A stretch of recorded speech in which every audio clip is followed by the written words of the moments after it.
Ennerdale, right? Used to be Ennerdale. A warm welcome for Dr. Keishia Mohamed Padayachee. Hi, Keishia. Hello, Mark. Good morning, everybody. Thank you very much for taking the time to come out and to listen to us this morning. And I have to tell you, Mark, my kids call me Dr. Keishia, Dr. Mummy. Yes, I'm like, when they call me and they say, Mummy, Mummy, I'm like, my name's not Mummy. Who are you calling Mummy? Oh, Dr. Mummy. And then I pay attention. So it does work. When I became a doctor and I got my PhD, it was the most exciting time in my life. The windows opened and the light came in, and it was like the heavens had opened up. I couldn't believe that this had happened to me. I couldn't believe God chosen me, because anyone can become a doctor, anyone can achieve their PhD, but He chose me. I was so humbled. I was so excited, and I said, I can't believe it, because achieving a PhD is no easy feat. It's the lonely journey to studying, to writing your thesis, to meeting with professors, to trying to get this, to wrap your head around all of these things. That when I started my journey, I thought, if I can get accepted for my PhD, I'm sure anybody can get accepted for their PhD. But hell no. Year 2, I was like, oh, this is not for sissies. It's the loneliest journey you'll ever go on. And when I got my results in 2017, they'd accepted my thesis and I was going to graduate, I was sitting in my room and I was like, oh my gosh, it's really happened. The light just went on. It was like there was nothing that anyone could say that could dampen my spirits. No manager could make me feel like I was not good enough. I was like, I have arrived, people. I am here. I am a force to be reckoned with. And anyone that starts on this journey, I'm there to support them 150%. Any child, it doesn't matter who they are, what race, what religion, what environment they come from. Because to achieve this, for me, is to achieve ultimate success. And like Leanne said, once you hit that spot and you achieve your PhD, the next step is to become a professor. So now we're on the next best journey to becoming professors, because there needs to be more of us out there. There needs to be more women professors out there. Never mind colored women professors, more women in itself. So that is the end of where I am now. But where did I start? So I would like to share my story with you, but I'm going to share it with you from a very different perspective, because all our stories are very similar. All our journeys are very similar. It's what we do with it that turns us into who we are today. So I started to think and I started to write, and I thought, how do I say this without boring people? You know, what do you do? How do you write a story about where you come from and what you've done and so forth? So I'm going to start right at the beginning. I was born in Ennerdale, in Eldorado Park, and I said to Darryl, I wasn't born in Eldorado Park, I was born in the hospital, you know. I'm from Eldorado Park. So we grew up in Extension 2 at Kathleen Flats. My aunt still lives there, so it's in the family still. We grew up there. We listened to Billy Ocean. I don't know if you guys can remember Billy Ocean and all that beautiful music from the late 1970s, the early 1980s. It was phenomenal. You'd walk down and you'd hear Judy Boucher. Everybody was playing Judy Boucher at that time. Then Ricardo Groenewald. He came with I Love You Daddy. And it's so phenomenal that your pillar in your story is your dad. Because Ricardo brought the colored community together at the time with his music. He was a one-time wonder, but oh, what a wonder. That little boy brought us all together. Everybody was singing that. Until today, when you see Father's Day, there isn't a song that doesn't get played when it's Father's Day. Radio, Metro, all of them still remembers Ricardo Groenewald's music. And that is what we are. We are a legacy in our own right. We just need to understand the role that we play and step up to the podium. Step up and take up our roles. And you're right, there's not enough people here to hear the stories. But the people that are here are the people that are supposed to be here. God has put you here for for a reason. You're not here by chance. And that's one of the key discoveries that I've made along my journey. Everything happens for a very good reason. Everything happens the way that it must. But we can still control what that is. Because God puts opportunities in our paths, but sometimes we're too busy. Daryl said to me, today was about academics. I'm like, okay, I'm not really an academic. You know, am I an academic? What is an academic? So I've been in corporate since the beginning. Since the first job I've gotten, I've been in corporate. I've been in financial services, I've been in consulting, I've been in mining, I've been in manufacturing, I've been in retail, but I haven't been in academia. So does it make me an academic? I don't know. Having a PhD, does that make an academic? I hope so. Because it's opened up a whole new world for me. People invite me to lecture. Nogal, me to lecture? I was like, is this for real? They're like, yes, you're an expert in human resource management now. You can talk about performance management. I'm like, okay, I can do this. And I step up to the podium. Google is my best friend. TED Talks are the talk. It's downloading videos, downloading PowerPoint. You don't have to know everything. You just have to know where to find it. And that is part of the journey. So yes, they invite me to lecture, so it makes me part academic. Yes, I've got a corporate job, and that makes me resourceful, because the one pays the bills, and the other feeds the soul. So when you ask me if I'm academic, I'll say I probably am, because I am trying to publish. I have published a thesis, I lecture at universities, but I'm also a corporate lead, and I love being in corporate. And the challenges are real. Because to prove yourself and to make yourself sustainable is an ongoing job. You can never be perfect. And none of us ever want to be perfect, but we want to be the best. I want to be my personal best. So it's a constant challenge all the time. But having hit that spot now where I have a PhD, people come to me and they're like, we thought you were a doctor. You know, people with issues. And I'm like, yes, the PhD doesn't teach me how to do those formulas in Excel. You know, they didn't cover that part. So it teaches you a lot. It teaches you a lot of life skills. But it also allows you to know what you know and what you don't know. And what you're good at and what you're not good at. And being able to step up and to do that. So I started my journey in Eldorado Park. We then lived in Klipspoort West, right near Heaven's Door. So for those of you that don't know, that's the cemetery in Klipspoort West. It's right near some of your flakies. Okay. So it's interesting how we're all so connected and how every one of us have walked the same path but in a different way. So we were from Ennerdale, went to Ennerdale in the early 1980s. Felt like we were the first people there. The house was just being built. There was a lot of dust. You know, back in the apartheid days, they had the Sections Act, so coloured people were put in Eldorado Park. Then Eldorado Park moved to Ennerdale, so they moved some of us to Ennerdale. So we were one of the first people to actually move to Ennerdale. And part of our upbringing is that it was awesome, because then we had communities. So I grew up in a very sheltered community. I'm a Muslim, so we were founded in Islam. And till today, if somebody asks me, who are you? The first thing I will say is, I am a Muslim. Because I try to live up to my religion. I try to stand up for those values. And those values is what makes us who we are today. It's what makes me who I am today. But it's also taught me another thing, is that people can be molded. So kids at a small age, it depends what you put into them, is what you get out of them.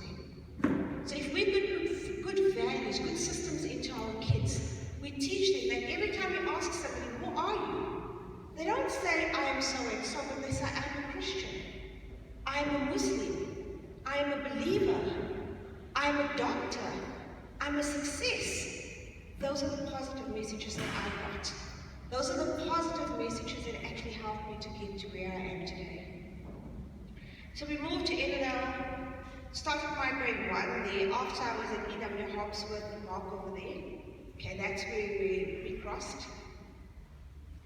We went to school together, and for many years it happened. Then I went to grade 11 and I started applying at university. So I applied at every single university you think of. Now that I have kids, I don't know how my mother didn't complain about all those applications, because it was just writing checks. Back in the day, we wrote checks. You know, I didn't have a checkbook, but I knew how to write the checks.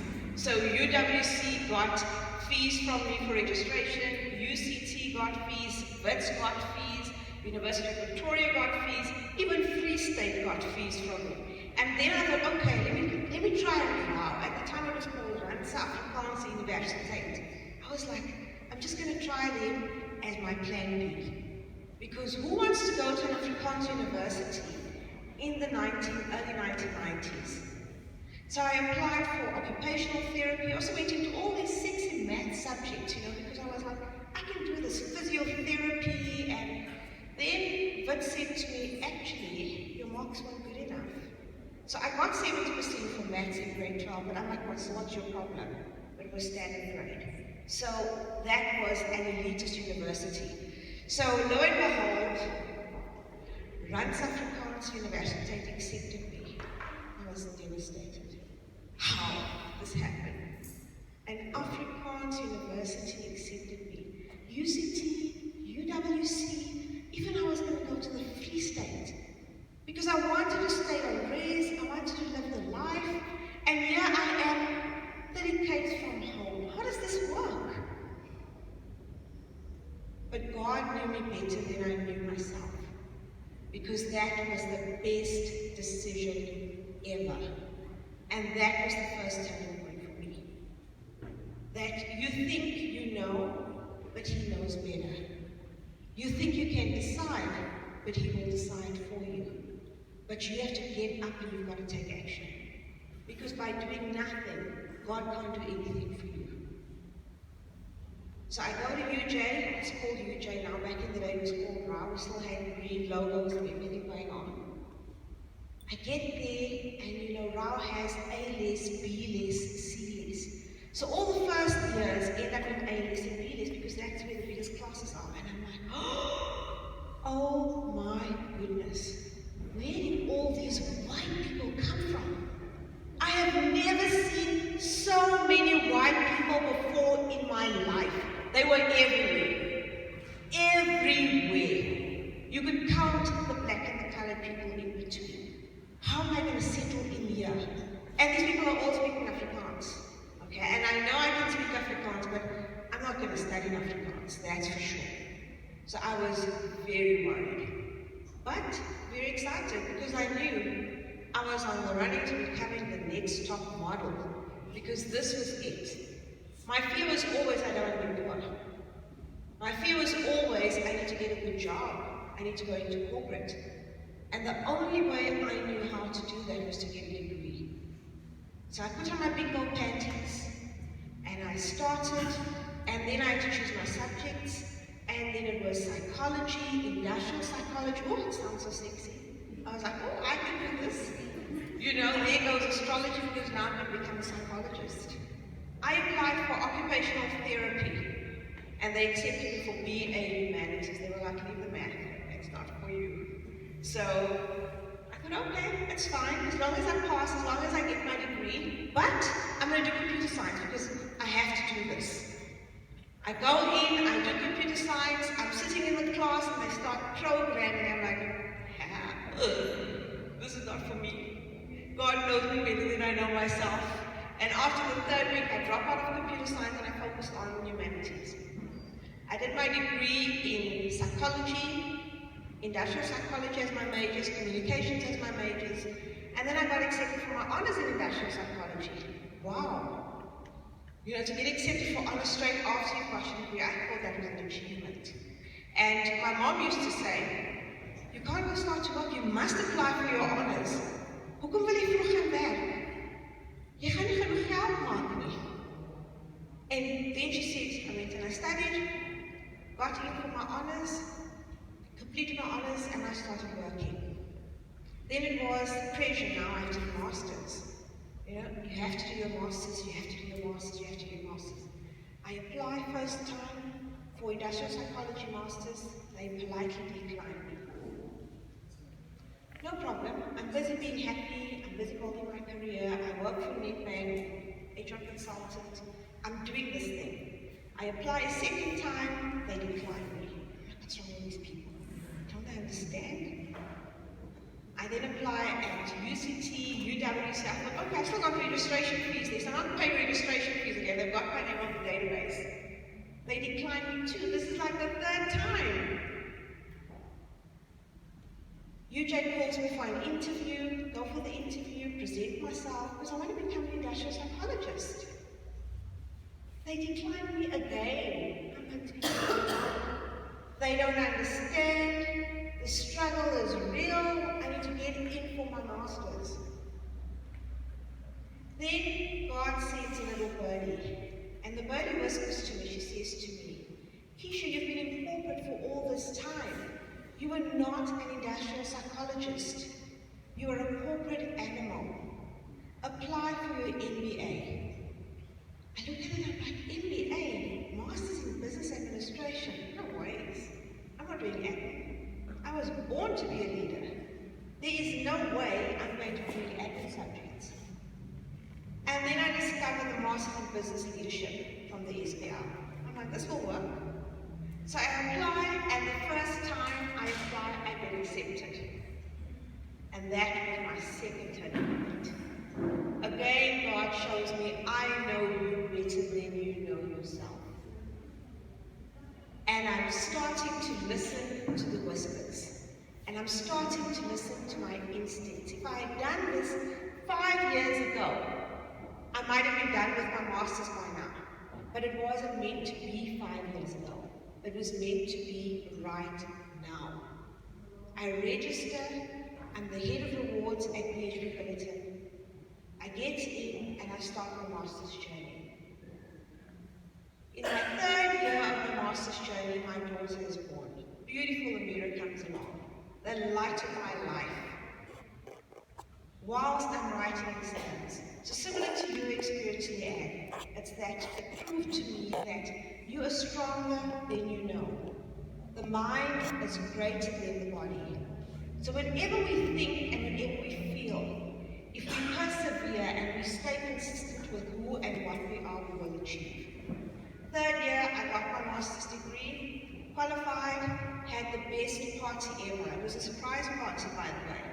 So my mom organizes this surprise party because a few years before that, when I just started my master's journey, I started to learn about not just industrial psychology, but it was about business leadership, accounting within the supply chain management. And I was like, so how do I take all of this and I don't use it? So I opened up a hair and beauty salon because I wanted to apply what I was learning, take it back. So in the third year, I was really up and running with my salon. Busy working on a Saturday, they're organizing this party. I come there and I'm not dressed, okay? But at that point, it was so beautiful because the things people were saying about me, and that was another turning point for me. That people who speak good words to you, it encourages you. People who say beautiful things about you, it encourages you. It makes you want to do more and it makes you want to do better. So my pebble of wisdom today is that whenever we go around, continue to say beautiful things about people. Because it's those words that pushes them. Auntie Dawn is sitting in the audience, and Auntie Dawn said to me, at my graduation party, she said to me, you are a cream girl. You know, back in the day when people used to deliver milk in the glass bottles, this was before any of our time. They delivered milk with the glass bottles, and at the top of the bottle was the cream. And she said, that is me. You rise to the top. You are a cream girl. And I was like, wow, who would say that about me? All that I've done all my life was work hard. I'm not an A student. In fact, I'm a 50% student. If I get 51%, it means I was working a little bit harder. Because I have to work so hard to get the 50%. That's why anyone that says, I'm not clever enough, I say to them, it's not about intellectual, it's not about IQ. It's about EQ. It's about the belief that you have in yourself. You don't have to be clever, you just have to work hard. My mom always used to say, first get your degree before you even think about a boyfriend. And thank God that I wasn't pretty, because I don't know what the pretty girls are doing, because they've got more challenges than the skinny, ugly ones. Okay? Because I listened. I did not pay attention to boys. It's not that I didn't look at boys. I looked at boys, but I knew there was a time and a place. Because she used to say, "Vroeg ryp, vroeg vrot." And we think all these old parables are just a saying. There's actually so much wisdom in it. Because I listened. And today I am so grateful to my mom. I'm so grateful that I listened. Because if I had gone on the bandwagon of bunking school, going to parties, mixing with my friends, I would not be standing in front of you today. I would not be able to say that I am Dr. Keishia Mohamed Padayachee and I have arrived. I would not be able to do that. I would not get invited to talks. I would not get invited to lectures. People wouldn't call me the head of human performance management if I had not listened. She said, wait until you have your degree. Vroeg ryp, vroeg vrot. And when I look at some of my peers, I can see it. But I also say to my peers that that doesn't mean that it's the end for you. My journey might have started 21 years ago, but that doesn't mean your journey can't start today. No two people have the same time. No two people have the same place. And we need to expect and respect that, but we need to continue to encourage each other. So at my graduation party, I realized the wisdom of those words. That for me was a turning point because everybody was there. I couldn't believe. You know when you study and when you're an academic, you love books. Friends are the last thing that you have. They come few and far between. But I had over 80 people at my party. Can you believe it? Me? No, 80 people. I couldn't believe it. 80 people pitched to surprise me. 80 people came to say beautiful things about me. And what a time to say it. Because usually you're at a funeral and then you're sleeping. You don't hear nothing. But here I am, alive, awake, and people are saying all these beautiful things about me. And that encouraged me to go and do my PhD. Got up, tried, and after the 4th year, came in, got accepted, and in that time, I knew. Initially I thought, anyone can do this. If I can get accepted, 50% student that I am, and get accepted for my PhD, anyone can do this. And that was my message, until I got to year 2, and then my story changed. So we all go through these journeys. I love books. I love to study. Study doesn't come naturally. It takes a lot of sacrifice. The parties, the birthdays, you have to skip all of those. You have to sit in your study, you have to do what you need to do. But at the end of the day, it is so rewarding because you achieve your success. You achieve your personal success. I've gotten to where I am not through myself. I wish I could say that it was all thanks to me that I got to where I am, but I have a very good support structure. And I call it connectedness because the connections begin by the people that we work with, the people that we associate with. And there's an old saying that goes, you sit around the table with winners and the conversation is different. My first connection was my mom. Everything I am today is because of her. And I say this over and over again.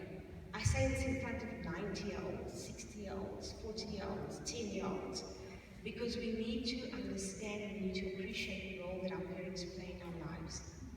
Somebody said to me something interesting now the other day. They said to me, the worst father, the best father, can't be as good as the worst mother. A mom plays a pivotal role in every child's life, and my mom was my first connectedness. Everything that I am today is because of her. My second connection was my friends. The friends you keep are so important, because those friends are the friends that shape you. If you look at you must then say, is this the person that I want to become? Is this the reflection of myself that I want to see? Because they are your next connection. Friends, family, work colleagues, be particular about who you associate yourself with. The people that you associate yourself with must be people that you are proud to be seen with. And that was part of my journey. So I've had many friends along the way, and I've lost a lot of them. I'm always sad when I lose friends. I don't know what is Mark saying. He's trying to say to me 2 minutes, like, really? 2 minutes? That's not in my vocabulary. Take a chill pill, Mark. So that has been my experiences. And then my third connection was my husband. I also met my husband in my honours degree year. Okay? And he's also typed up many research reports. Because you'll sit there and you'll write and somebody must type this. We're in this together.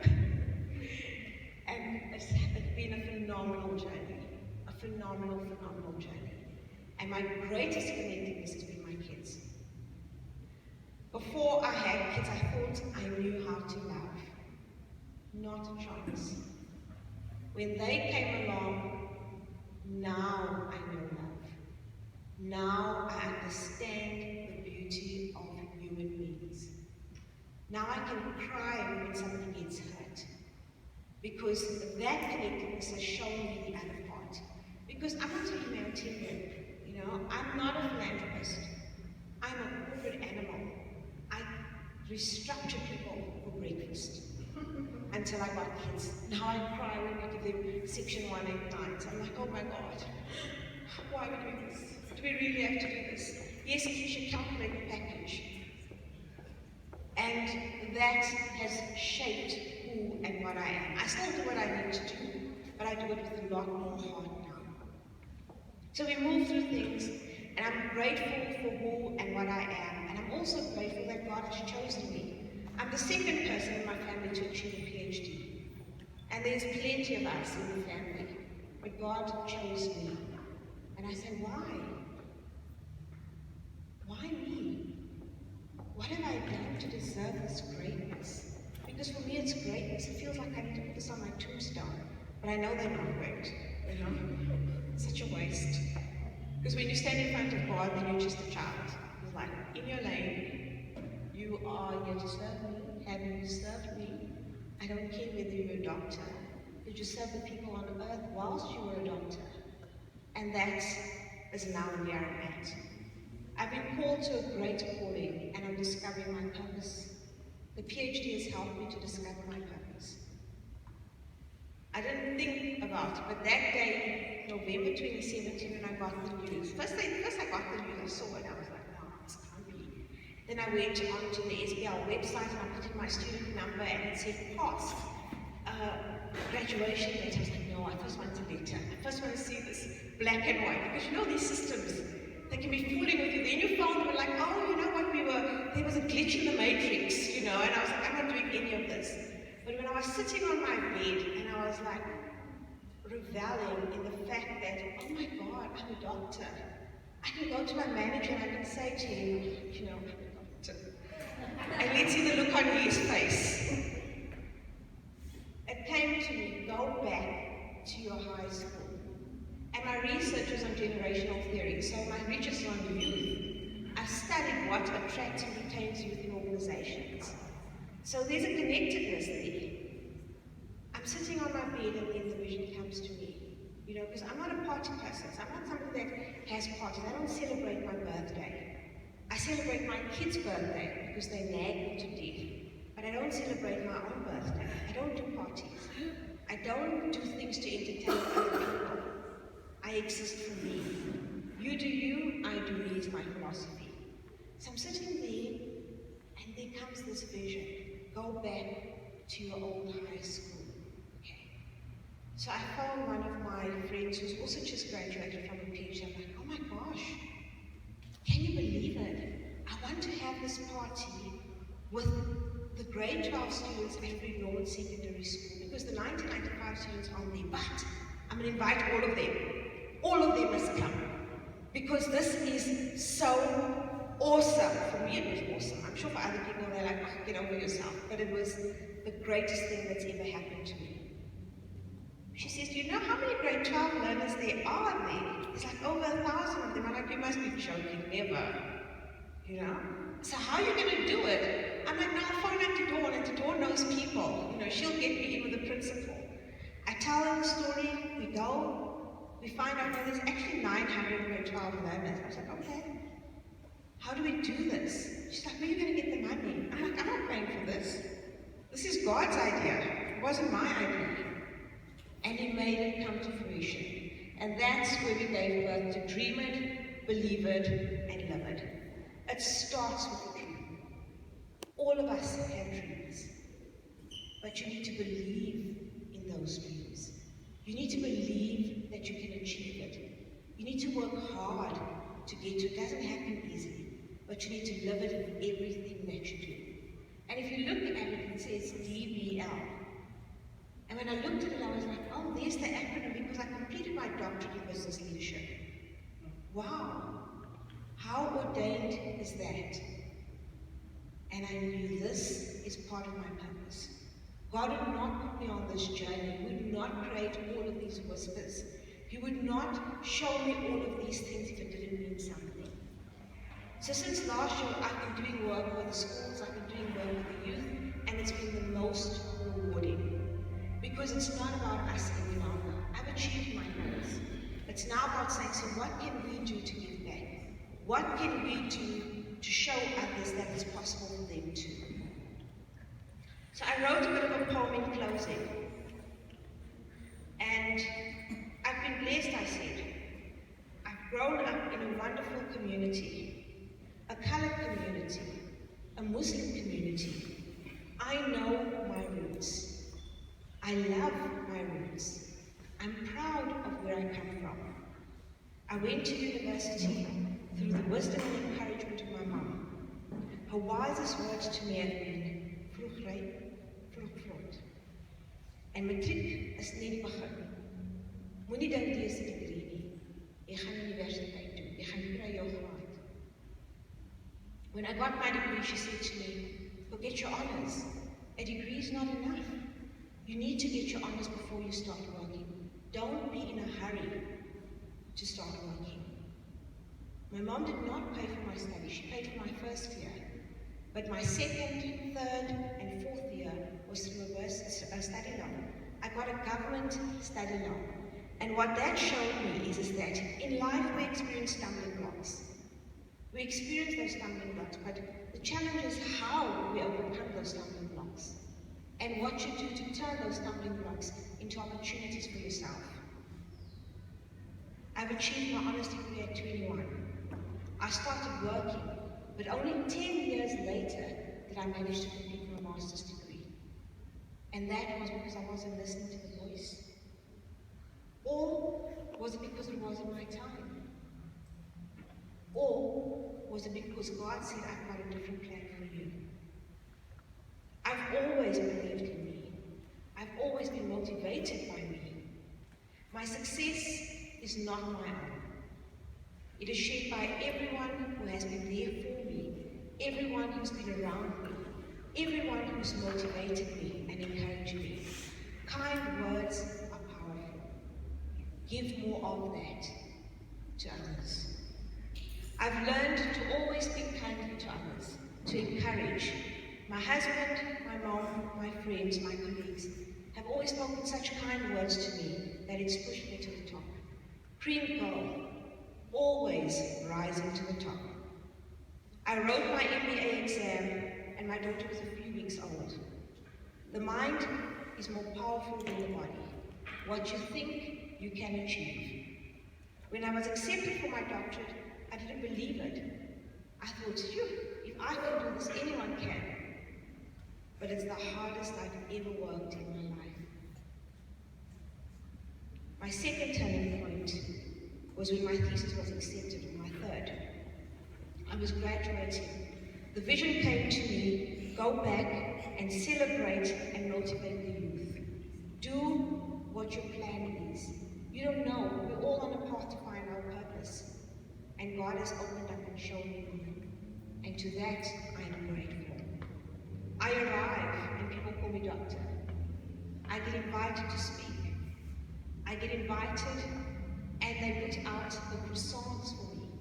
You know, I now sit where the plebs sit because I am a doctor. But I haven't achieved it on my own. I say this to myself always, and it keeps me humble. I've never been a philanthropist, but I always ask the question, why? And through my PhD, my purpose was given. I also know that this is not everyone's journey. And you sitting there, if you think you're going to follow my path, it might be the wrong path for you. Because I might have graduated at 21, but I also know people who didn't go to study immediately, but they graduated at 25.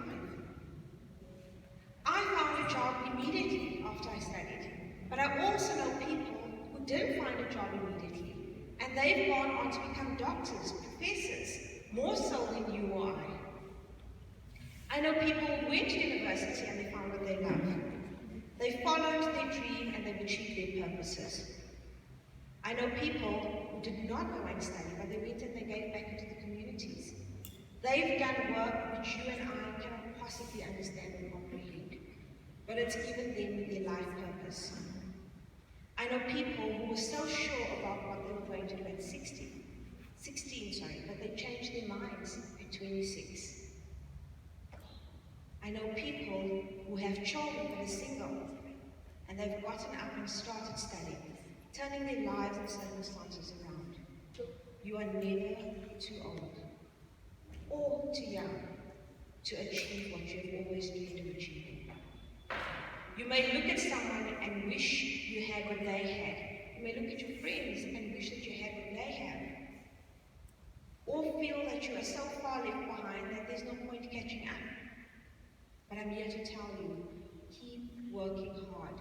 Don't ever give up. The day you give up is when they throw sand over your coffin. Then you know this is the end of the road. And sometimes we're lucky we come back with a bang. And then somebody kills us in the water. Don't become the victim of your circumstances. Rise above whatever it is that's holding you back. Rise above your fears. Be proud of who you are and become who you are meant to be. I want to leave you with these words. Create meaningful, purposeful, fulfilling lives for yourself and learn how to make an impact in the lives of others. I want you to dream it, believe it, and love it. I hope and pray that you've been inspired by my story, and I will leave you with a song of inspiration that's spoken